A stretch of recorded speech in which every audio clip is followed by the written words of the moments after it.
Hello everyone, welcome to my Resident Evil Revelations, Infernal difficulty, no damage, no bonus items walkthrough. This is episode 5, Secrets Uncovered, and this is one of my favorite episodes in the game. The encounters feel like they flow correctly, the enemies are used properly, the ammunition and the way you can just place one weapon inside of your inventory to really control the flow of ammunition. It all feels like it's done properly, and I just feel like there was a lot more intelligence displayed with this episode compared to the previous episodes, and really with some of the other episodes you encounter later on. This is the one episode of Resident Evil Revelations that I can confidently say feels Resident Evil in its designs, meaning it's absolutely impressive. It feels like the developers actually understood what they were doing. You're utilizing a lot of cool designs that only Resident Evil would ever really do, and it builds upon the foundations of a combat system that could have been great. But for the most part, a lot of the fun encounters of Episode 5 are reserved for the sections that occur in the past where you're not playing as Jill. But at least in this episode, the section where you're playing as Jill is a lot of fun. And for that particular section, the strategy that I utilize is very unique in that I only take the sniper rifle with me, and with the way I just cleverly go back to ammunition deposits when I need to, it really feels like there's a level of intelligence displayed with how you approach episode 5 compared to the previous episodes and the later episodes. And by the way, right here, do not pick up that security token too quickly. If you miss out on any supplies and you pick up that security token too quickly, you will not get the chance to go back to that area and get those supplies. And this is also the same case with other areas where you're in the past and you will need to inherit the supplies from the previous times you played those characters for the later encounters. So always make sure you scour the environments thoroughly before you progress the story of the past sections. But this is where I am going to remove my pistol. I'm going to equip the highest damage customization kit for my sniper rifle.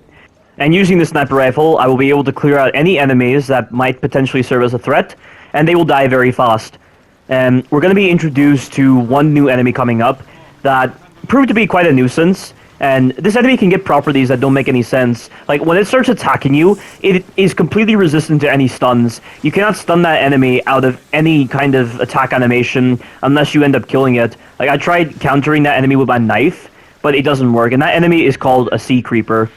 And the sea creepers, they can be kind of hard to see in the water unless you use the Genesis, but if you position yourself correctly in the environment, you can influence the pathing of the sea creepers so that they take a straight shot towards you, and then the moment you see them pop their head out of the water, you gotta take a shot at them. That being said though, the sea creeper gets these moments where it doesn't die instantly from the sniper rifle, and the only time this enemy ever seems to die instantly from the sniper rifle is when I shoot it out of the air whenever it tries to attack. And also right here, these are the gyozos. You need to use a shock grenade on the gyozos to the right, and then you need to go all the way to the right and turn around and take out any gyozos coming towards you. These enemies right here will be camping out if you decide to go over there, so just prep your sniper rifle and deal with them. And there are supplies hidden in the water, and they will not show up on the Genesis, which in a way I do like it, because the whole Genesis system just feels very tedious, and it just feels more like padding, and it's just there to artificially extend the length of the game, which I'm so glad I don't have to deal with that for this episode, because most of the ammunition here is just hidden in the water, and you don't have to waste time going into your Genesis in order to find them. If you've memorized the spawns of these ammunition placements, you will be able to pick them up very efficiently. Certain ammunition in the water will always drop the exact same thing. Like, the shock grenades are always going to be in the exact same positions in the water. But then there are other spots where the ammunition is random, and it's random in a good way because I have the sniper rifle in my inventory, and that's the only weapon I have, so I'll always get sniper rifle ammo from that. And there's also an opportunity to pick up some customization kits and some ammo cases.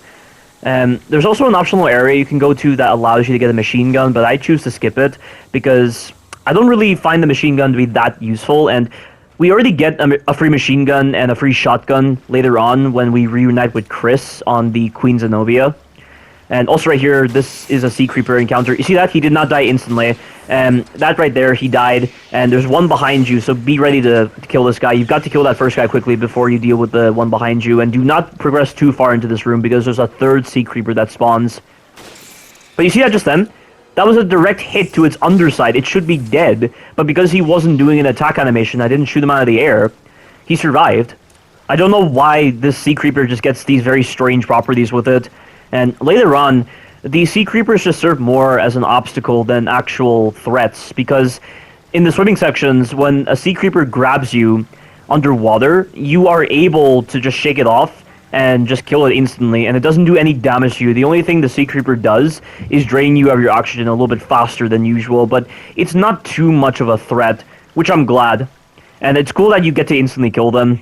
Not many enemies in this game can you instantly kill with a very cool animation where you just stab them with the knife.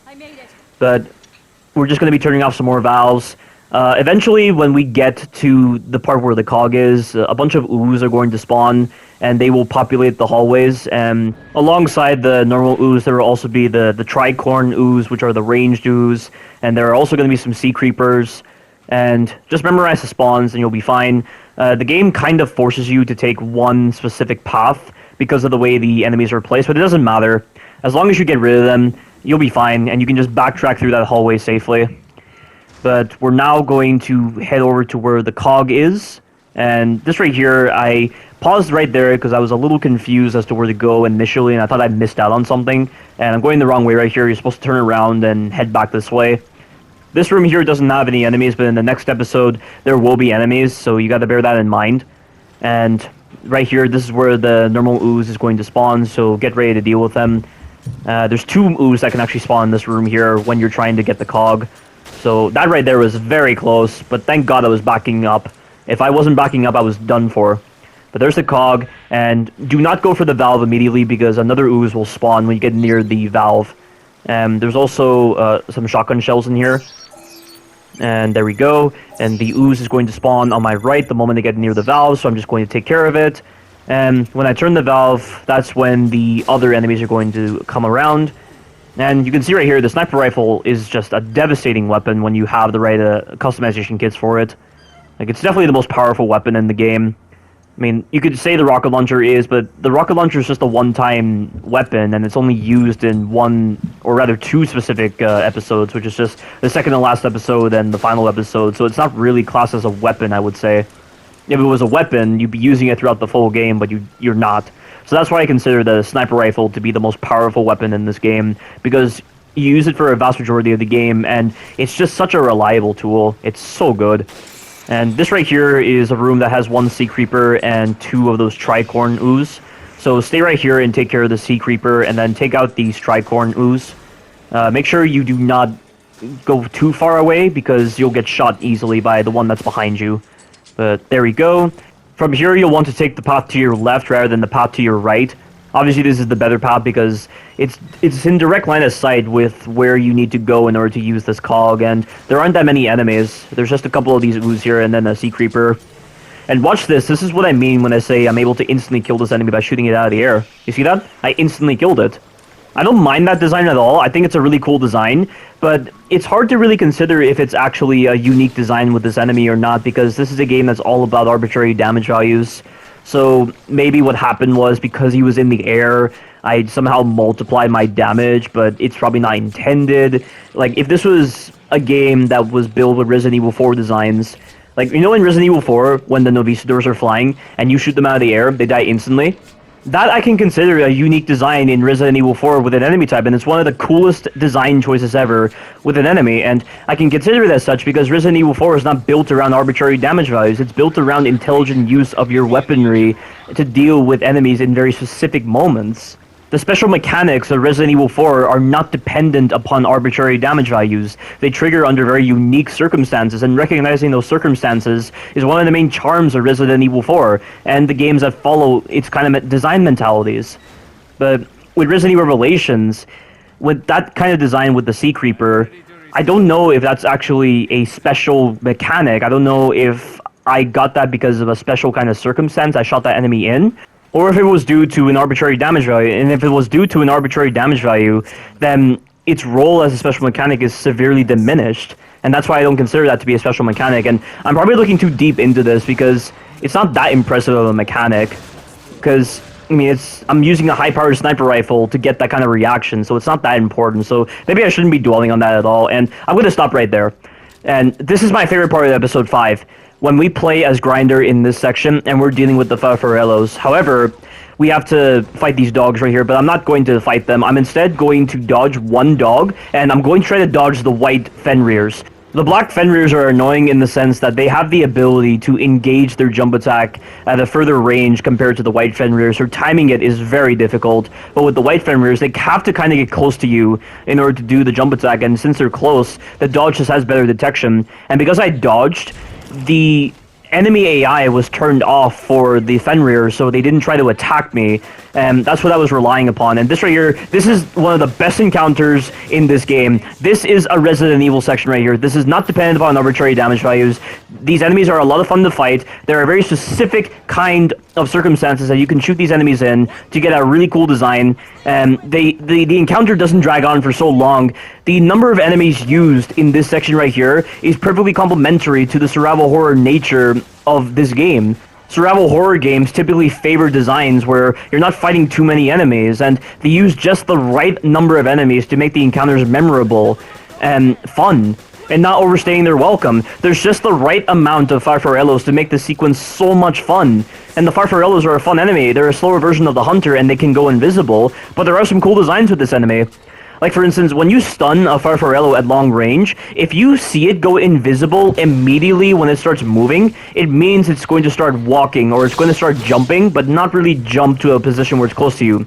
If you stun it, but it doesn't go invisible immediately, it means it's going to run right at you. And because the Hunters and the Farfarellos have this whole system where if you shoot them while they're running, they get put into a stun animation that allows you to punish them into a flinch animation, you can use that to your advantage, and that is such a cool design.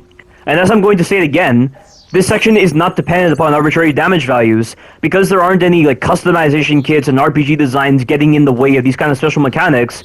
You can learn to appreciate these kind of special mechanics just like you can in Resident Evil 4, 5, 6, and 7. The kind of enemies used here, the kind of section they put you in, this should have been the overall design of Resident Evil Revelations. And they could have still complemented the survival horror aspect perfectly, and not be so reliant upon these kind of RPG designs. But as it stands, with the kind of designs that Revelations favors, it doesn't hold a candle to what the previous games established. And to think that new Capcom had the gall to put in these kind of designs into a mainline Resident Evil title with Resident Evil Village. And the shallowness and the lost potential of Resident Evil Village's gameplay really rears its head. And it's why I just can't appreciate that game on the gameplay side so much. I mean, is it better than Revelations and Revelations 2? Maybe. But I'll have to do more of Revelations 1 and 2 to really understand where my point of view lies. And I think Ether can help me out with that, because I remember Ether left a comment on one of my videos when he was talking with Carcinogen SDA, and he was talking a lot about the customization in Revelations and some of the good qualities of it. But I think I'll elaborate further on this in the later episodes. That is the end of episode 5. What an amazing episode that really lays down the foundation for a good Resident Evil game. Stay tuned for the future episodes. Thank you all for watching, and you take care now.